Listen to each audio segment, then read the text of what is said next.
jogo foi disputado na capital e Juca abriu o placar para o Paek. O lateral Thiago Maciel contra fez o segundo dos donos da casa. Depois do intervalo, o que estava ruim ficou pior. O ex-bugrino Paulo Roberto marcou o terceiro. Completamente batido em campo, o Guarani viu Juca de pênalti fazer 4-0. E ainda houve tempo para Rafael Martins fechar a goleada. Um começo de carnaval com um jeitão de quarta-feira de cinzas para o Guarani.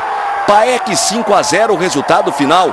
Ainda no estádio Nicolau Alayon, o presidente Leonel Martins de Oliveira anunciou a saída do técnico Argel. Infelizmente uma derrota de 5-0 é doída, é lamentável. O Guarani não pode perder com todo o respeito para um clube de segunda divisão, perder de 5-0 numa competição oficial. Eu me senti um pouco constrangido pelo resultado que foi 5-0, e entrando no vestiário eu coloquei o meu cargo à disposição. O futebol é assim, é dinâmico, acontece todo dia e daqui a pouco a gente tá junto, tá contra, e esse